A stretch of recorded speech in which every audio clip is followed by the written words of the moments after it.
X ಕಮ Y ಮತ್ತು 6, -8 ಬಿಂದುಗಳನ್ನು ಸೇರಿಸಿದಾಗ ಉಂಟಾಗುವ ಸರಳ ರೇಖೆಯ ಮಧ್ಯ ಬಿಂದುವು 9, -17 ಆಗಿರುತ್ತದೆ. ಎಕ್ಸ್ ಮತ್ತು ವೈಗಳ ಬೆಲೆಗಳು ಅನುಕ್ರಮವಾಗಿ.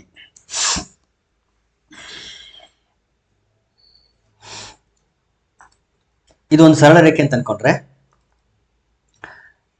ಈ ಬಿಂದು ಸಪೋಸ್ x1 y1 ಆಗಿರಲಿ, ಈ ಬಿಂದು x2 y2 ಆಗಿತ್ತು ಅಂತಂದ್ರೆ ಅದರ ಮಧ್ಯ ಬಿಂದು ಇದು x, y ಆಗಿದ್ದಾಗ ಮಧ್ಯ ಬಿಂದು ಸೂತ್ರ ಗೊತ್ತಿದೆ ನಿಮಗೆ, mid point formula x, y equal to x1 + x2/2, y1 + y2/2. ಇದು ಆರ್ಡರ್ಡ್ ಪೇರ್. ಇದು x1 + x2/2, y1 + y2/2.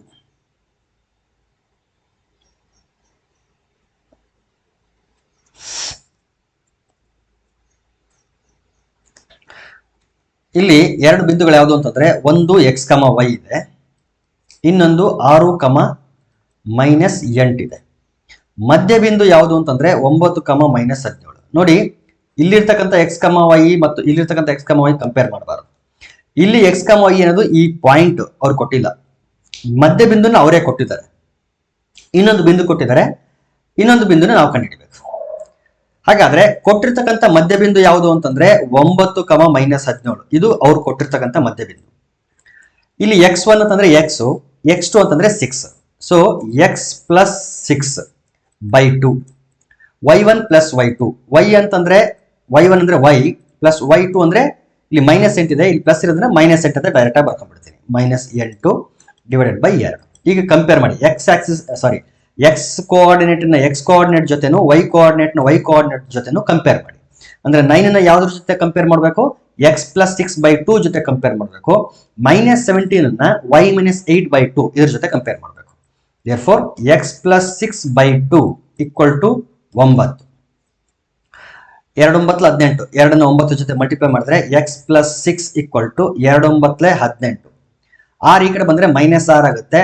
18 - 6. 18 - 6 ಅಂತಂದ್ರೆ 12. x ವ್ಯಾಲ್ಯೂ ಎಷ್ಟು ಅಂದ್ರೆ 12. So first option correct. ಯಾಕಂದ್ರೆ x ಬೆಲೆ ಮೊದಲು ಬರಬೇಕು, ಆಮೇಲೆ y ಬೆಲೆ ಬರಬೇಕು. ಮೊದಲು 12 ಇರೋದು ಇದೊಂದು ಆಪ್ಷನ್. ಸೊ y ವ್ಯಾಲ್ಯೂ ಕಂಡುಹಿಡಿಯೋ ಅವಶ್ಯಕತೆ ಇಲ್ಲ. ಸಪೋಸ್ ಕಂಡುಹಿಡಿದ್ರು -26 ಬರುತ್ತೆ. ಅದನ್ನೊಂದ್ಸರಿ ವೆರಿಫೈ ಮಾಡೋಣ. y - 8/2 = -17.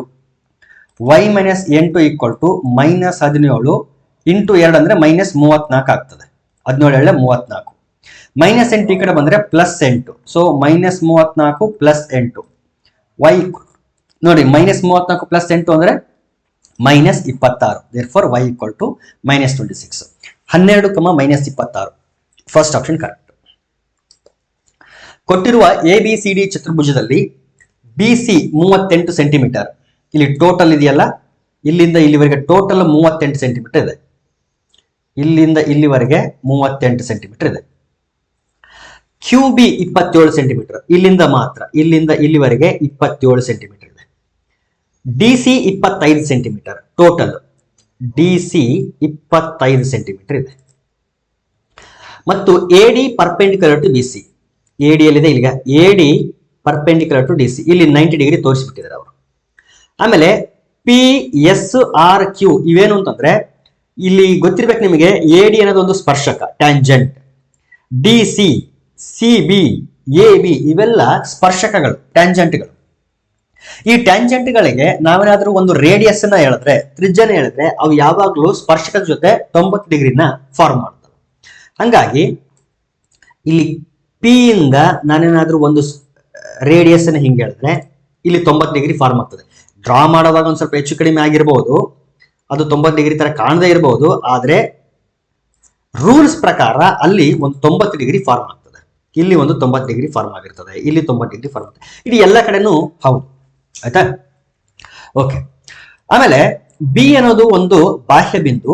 ಈ ಬಾಹ್ಯ ಬಿಂದುವಿನಿಂದ ಎಷ್ಟು ಸ್ಪರ್ಶಗಳನ್ನ ಎಳಿಬಹುದು ವೃತ್ತಕ್ಕೆ ಅಂತಂದ್ರೆ 2 ಸ್ಪರ್ಶಗಳನ್ನ ಎಳಿಬಹುದು. ಇಲ್ಲಿ 2 ಎಳೆದಿದ್ವಿ. ಬಿ ಇಂದ BA ಒಂದು ಸ್ಪರ್ಶಕ, BC ಇನ್ನೊಂದು ಸ್ಪರ್ಶಕ. ಈ ರೀತಿ ಸ್ಪರ್ಶಕ ಎಳೆದಾಗ ಇಲ್ಲೇನು ಟಚ್ ಆಗುತ್ತಲ್ಲ, ಇಲ್ಲಿವರೆಗೆ ಇರತಕ್ಕಂಥ ಲೆಂತ್, ಆ ಸ್ಪರ್ಶಕದ ಉದ್ದ ಎಷ್ಟಿರುತ್ತೆ ಅಂದ್ರೆ 2 ಕಡೆದು ಸೇಮ್ ಇರ್ತದೆ. ಅಂದ್ರೆ ನಾ ಹೇಳ್ತಿರೋದು ಬಿ ಕ್ಯೂ ಎಷ್ಟು ಉದ್ದ ಇರುತ್ತಲ್ಲ ಬಿ ಆರ್ ಕೂಡ ಅಷ್ಟೇ ಉದ್ದ ಇರುತ್ತದೆ.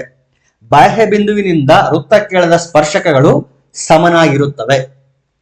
The tangents drawn from an external point to a circle will be equal.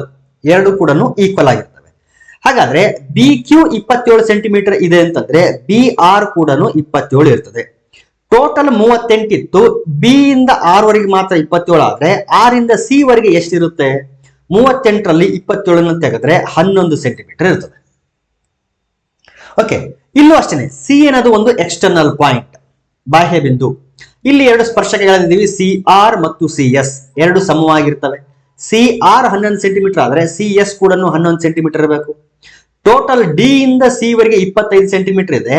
ಅದರಲ್ಲಿ ಸಿ ಎಸ್ ಮಾತ್ರ 11 ಸೆಂಟಿಮೀಟರ್ ಇದೆ ಅಂತಂದ್ರೆ ಡಿ ಎಸ್ ಎಷ್ಟಿರ್ತದೆ ಅಂತಂದ್ರೆ 14 ಸೆಂಟಿಮೀಟರ್ ಇರ್ತದೆ. ಯಾಕಂದ್ರೆ 11 ಮತ್ತು 14 ಕೂಡಿಸಿದ್ರೆ 25. ಅದೇ ರೀತಿ ಇಲ್ಲಿ 11 27 ಕೂಡಿಸಿದ್ರೆ 38. ಈಗ ಡಿ ಅನ್ನೋದು ಬಾಹ್ಯ ಬಿಂದು. ಡಿ ಬಾಹ್ಯ ಬಿಂದು ಅಂದಮೇಲೆ ಡಿ ಪಿ ಮತ್ತೆ ಡಿ ಎಸ್ ಸ್ಪರ್ಶಕಗಳು ಮತ್ತು ಅವೆರಡು ಸಮ ಇರ್ತವೆ. ಡಿ ಎಸ್ ಅನ್ನೋದು 14 ಸೆಂಟಿಮೀಟರ್ ಆದ್ರೆ ಡಿ ಪಿ ಅನ್ನೋದು ಕೂಡ 14 ಸೆಂಟಿಮೀಟರ್. ಸೊ ಇಷ್ಟೆಲ್ಲ ಆದ್ಮೇಲೆ ಒಳಗಡೆ ಅಬ್ಸರ್ವ್ ಮಾಡಿ, ಕೋನ ಡಿ 90 ಡಿಗ್ರಿ ಇದೆ, ಇಲ್ಲಿ ಕೋನ ಪಿ ಮತ್ತು ಕೋನ ಎಸ್ 90 ಡಿಗ್ರಿ ಇದೆ ಅಂತಂದ್ರೆ ಇದು ಒಂದು 90 ಡಿಗ್ರಿ ಇದ್ದೇ ಇರಲೇಬೇಕು. ಯಾಕಂದ್ರೆ ಡಿ ಪಿ ಓ ಎಸ್ ಅನ್ನೋದು ಒಂದು ಚತುರ್ಭುಜ. ಡಿ ಪಿ ಓ ಎಸ್ ಚತುರ್ಭುಜ. ಚತುರ್ಭುಜದ ಒಳಕೋನಗಳ ಮೊತ್ತ ಎಷ್ಟು ಡಿಗ್ರಿ ಇರಬೇಕು ಅಂತಂದ್ರೆ 360 ಡಿಗ್ರಿ ಇರಬೇಕು. ಇದರಲ್ಲಿ ಆಲ್ರೆಡಿ ಇದು 90 ಇದು 90 ಇದು 90 ಅಂತ ಗೊತ್ತಿರೋದ್ರಿಂದ 90 × 3 ಅಂದ್ರೆ 270 ಆಯ್ತು.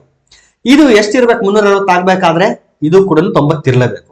ಸೊ 4 ಬಾಹುಗಳು 90 ಡಿಗ್ರಿ ಇದ್ದು ಅದರಲ್ಲಿ 2 ಬಾಹುಗಳು 40 ಡಿಗ್ರಿ 14 ಡಿಗ್ರಿ ಡಿಗ್ರಿ ಅಲ್ಲ 14 ಸೆಂಟಿಮೀಟರ್ ಇದೆ ಅಂತಂದ್ರೆ ಡಿ ಎಸ್ ಗೆ ಆಪೋಸಿಟ್ ಯಾವುದು?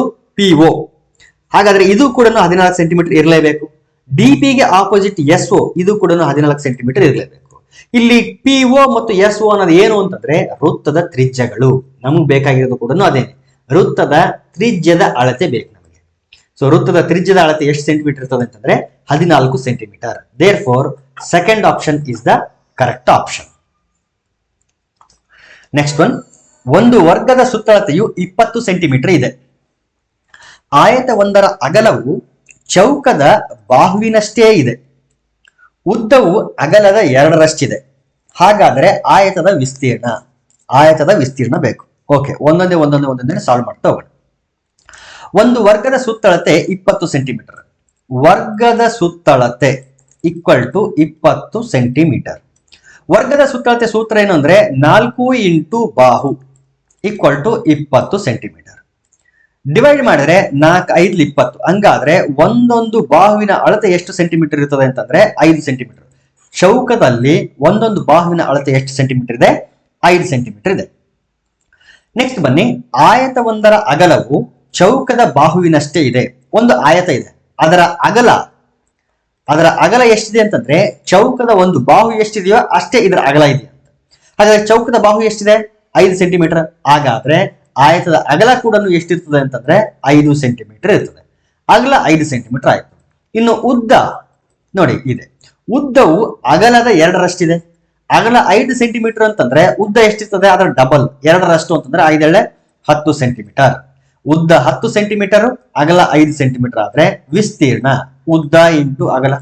ಆಯತದ ವಿಸ್ತೀರ್ಣ ಸೂತ್ರ ಏನು? ಉದ್ದ ಇಂಟು ಅಗಲ. ಸೊ 10 × 5 ದೇರ್ಫೋರ್ 50 ಚದರ ಸೆಂಟಿಮೀಟರ್. ಆನ್ಸರ್ ಎಷ್ಟು? 50 ಚದರ centimetre. Therefore option 2 correct. Next question, ಒಂದು ಆಯತಾಕಾರದ ಎ ಪೆಟ್ಟಿಗೆಯ ಒಳಗಿನ ಉದ್ದ ಅಗಲ ಎತ್ತರಗಳು ಕ್ರಮವಾಗಿ 20 ಸೆಂಟಿಮೀಟರ್, 18 ಸೆಂಟಿಮೀಟರ್ ಮತ್ತು 15 ಸೆಂಟಿಮೀಟರ್ ಆಗಿದೆ. ಬಿ ಪೆಟ್ಟಿಗೆಯ ಒಳಗಿನ ಉದ್ದ ಅಗಲ ಎತ್ತರಗಳು ಕ್ರಮವಾಗಿ 18 ಸೆಂಟಿಮೀಟರ್, 12 ಸೆಂಟಿಮೀಟರ್ ಮತ್ತು 5 ಸೆಂಟಿಮೀಟರ್ ಆಗಿದೆ. ಹಾಗಾದ್ರೆ ಎ ಪೆಟ್ಟಿಗೆಯ ಗಾತ್ರವು ಬಿ ಪೆಟ್ಟಿಗೆಯ ಗಾತ್ರದ ಎಷ್ಟರಷ್ಟು ಇದೆ? ಈ ರೀತಿ ಎಷ್ಟರಷ್ಟು ಅಂತ ಏನಾದ್ರು ಬಂತು ಅಂತಂದ್ರೆ ರೇಷಿಯೋ ಫೈಂಡ್ ಮಾಡಿ. ರೇಷಿಯೋ ಫೈಂಡ್ ಮಾಡೋದು ಅಂತಂದ್ರೆ ಅನುಪಾತ ಫೈಂಡ್ ಮಾಡಿಬಿಡ್ರಿ, ನಮಗೆ ಎಷ್ಟರಷ್ಟು ಅಂತ ಸಿಗ್ತದೆ. ಮೇಲ್ಗಡೆ ಎ ಪೆಟ್ಟಿಗೆ ಬರ್ಕೊಳ್ತೀನಿ, ಕೆಳಗಡೆ ಬಿ ಪೆಟ್ಟಿಗೆ. ಯಾಕಂದ್ರೆ ಮೊದಲು ಎ ಯ ಎಷ್ಟರಷ್ಟು ಅಂತ ಕೇಳಿದ್ರಿಂದ ಮೊದಲು ಎ ಬರ್ಕೋಬೇಕು, ಆಮೇಲೆ ಬಿ. ಎಷ್ಟರಷ್ಟು ಗಾತ್ರ ಅಂತ ಕೇಳಿದ್ರಿಂದ ಗಾತ್ರ ಅಂದ್ರೆ ಏನು? ವಾಲ್ಯೂಮ್. ವಾಲ್ಯೂಮ್ ಗಾತ್ರ ಅಂದ್ರೆ ಉದ್ದ ಇಂಟು ಅಗಲ ಇಂಟು ಎತ್ತರ. ಸೊ ಉದ್ದ ಇಂಟು ಅಗಲ ಇಂಟು ಎತ್ತರ ಅಂದ್ರೆ ಮೊದಲು ಎ ಅದರ ಗಾತ್ರ ಕಂಡುಹಿಡಿಯಬೇಕು. 20 ಇಂಟು 18 ಇಂಟು 15 ಇದು ಎ ಯ ಗಾತ್ರ. ಇನ್ನು ಬಿ ಯ ಗಾತ್ರ ಎಷ್ಟು? 18 ಇಂಟು 12 ಇಂಟು 5 ಡಿವೈಡ್ ಮಾಡಿದ್ರೆ ಎಷ್ಟು ಅಂತ ಗೊತ್ತಾಗ್ತದೆ. 18 18 cancel, 4 3 12, 4 5 20, 5 5 cancel, 3 1 3 5 15. So A U B ಯ 5ರಷ್ಟಿದೆ. So option 2 correct. ಆಯತಾಕಾರದ ಒಂದು ಹಾಳೆಯ ವಿಸ್ತೀರ್ಣ, ಉದ್ದ ಎಷ್ಟು ಅಗಲ ಎಷ್ಟು ಅಂತ ಗೊತ್ತಿಲ್ಲ, ಆಯತದ್ದು ಕೊಟ್ಟಿದ್ದಾರೆ, ಮುಂದೆ ಕೊಟ್ಟಿದ್ದಾರೆ. ಓಕೆ, ಆಯತಾಕಾರದ ಒಂದು ಹಾಳೆಯ ವಿಸ್ತೀರ್ಣ 480 ಚದರ ಸೆಂಟಿಮೀಟರ್. ಅದರ ಅಗಲ 12 ಸೆಂಟಿಮೀಟರ್ ಇದ್ದರೆ ಅದರ ಸುತ್ತಳತೆ ಕಂಡುಹಿಡಿಯಬೇಕು. ಸಿಂಪಲ್ ಆಗಿದೆ. ಆಯತದ ವಿಸ್ತೀರ್ಣ area of rectangle equal to 480 square centimetre, ಚದರ ಸೆಂಟಿಮೀಟರ್ ಅಂತ ಕೊಟ್ಟಿದ್ದಾರೆ. ಆಯತದ ವಿಸ್ತೀರ್ಣ ಸೂತ್ರ ಏನು? ಉದ್ದ ಇಂಟು ಅಗಲ ಇಟ್ ಇಸ್ ಈಕ್ವಲ್ ಟು 480. ಇದರಲ್ಲಿ ಅಗಲ ಕೊಟ್ಟಿದ್ದಾರೆ, ಉದ್ದ ಗೊತ್ತಿಲ್ಲ. ಉದ್ದ ಇಂಟು ಅಗಲ ಎಷ್ಟು? 12 it is equal to 480. Divide ಮಾಡ್ರಿ, 12 1 12 4 48 40. ಸೊ ಉದ್ದ ಎಷ್ಟು ಅಂತಂದ್ರೆ 40 ಸೆಂಟಿಮೀಟರ್. ಉದ್ದ 40 ಸೆಂಟಿಮೀಟರ್, ಅಗಲ ಅವರೇ ಕೊಟ್ಟಿದ್ದಾರೆ 12 ಸೆಂಟಿಮೀಟರ್ ಅಂತ. 12 ಸೆಂಟಿಮೀಟರ್. ನಮಗೆ ಬೇಕಾಗಿರೋದು ಸುತ್ತಳತೆ. ಆಯತದ ಸುತ್ತಳತೆ ಈಕ್ವಲ್ ಟು 2 ಇಂಟು ಉದ್ದ ಪ್ಲಸ್ ಅಗಲ. ಸೂತ್ರ ಇದು 2 into L plus B. 2 into ಉದ್ದ ಪ್ಲಸ್ ಅಗಲ, 2 ಇಂಟು 40 ಪ್ಲಸ್ 12 ಅಂತಂದ್ರೆ 52. 2 4 2 10 ಅಂದ್ರೆ 104 ಸೆಂಟಿಮೀಟರ್. ನೆನ್ಪಿಟ್ಕೊಳ್ರಿ, ಸೆಂಟಿಮೀಟರ್. ಯಾಕಂದ್ರೆ ಸುತ್ತಳತೆ ಯಾವಾಗಲೂ ಸೆಂಟಿಮೀಟರ್ ಅಲ್ಲಿ ಇರ್ತದೆ. ಇಲ್ಲಿ 104 ಚದರ ಸೆಂಟಿಮೀಟರ್ ಅಂತ ಕೊಟ್ಟಿದ್ದಾರೆ, ಸುತ್ತಳತೆ ಚದರ ಸೆಂಟಿಮೀಟರ್ ಅಲ್ಲಿ ಇರಲ್ಲ, ಅದೇನಿದ್ರು ವಿಸ್ತೀರ್ಣ ಇರ್ತದೆ. Therefore fourth option correct. ಒಂದೇ ಅಳತೆಯ 6 ವರ್ಗಗಳ ವಿಸ್ತೀರ್ಣ 294 ಚದರ ಸೆಂಟಿಮೀಟರ್. ಆದರೆ ಅವುಗಳಲ್ಲಿನ ಒಂದು ಚೌಕದ ಸುತ್ತಳತೆ ಕಂಡುಹಿಡಿಯಬೇಕು. 6 ವರ್ಗಗಳ ವಿಸ್ತೀರ್ಣ 294 ಆದ್ರೆ ಒಂದು ವರ್ಗದ ವಿಸ್ತೀರ್ಣ ಬೇಕು ಅಂದ್ರೆ ಡಿವೈಡ್ ಬೈ 6 ಮಾಡಬೇಕು. 6 1 6 4 24, 5 ಉಳಿತು 54 ಆಯ್ತು, 6 9 54. ಅಂದ್ರೆ ಒಂದು ವರ್ಗದ ವಿಸ್ತೀರ್ಣ ಎಷ್ಟಿದೆ? 94. ಒಂದು ವರ್ಗದ ವಿಸ್ತೀರ್ಣ 49. ಒಂದು ವರ್ಗದ ವಿಸ್ತೀರ್ಣ 49 ಆದ್ರೆ ಒಂದು ಬಾಹುವಿನ ಅಳತೆ ಎಷ್ಟಿರ್ತದೆ ಅಂತಂದ್ರೆ √49 ಅಂದ್ರೆ 7. ಒಂದು ಬಾಹುವಿನ ಅಳತೆ ಇದು, ಚೌಕ ಅಲ್ಲ ಇಲ್ಲಿ ಹೇಳಿರೋದು. ಸೊ ಚೌಕದ ವಿಸ್ತೀರ್ಣ ಬಾಹು ಇಂಟು ಬಾಹು ಅಥವಾ side into side, side square equal to 49. So side equal to √49 it is equal to 7 centimetre. Okay, ಒಂದು ಬಾಹುವಿನ ಅಳತೆ 7 ಸೆಂಟಿಮೀಟರ್ ಆದ್ರೆ ಸುತ್ತಳತೆ 4 ಇಂಟು ಬಾಹು. So 4 into 7, 4 7 28. ಇದು ಅಷ್ಟೇನೆ ಸೆಂಟಿಮೀಟರ್. ಸುತ್ತಳತೆ ಯಾವಾಗಲೂ ಸೆಂಟಿಮೀಟರ್ ಇರ್ತದೆ. 4 7 28 ಸೆಂಟಿಮೀಟರ್. First option correct.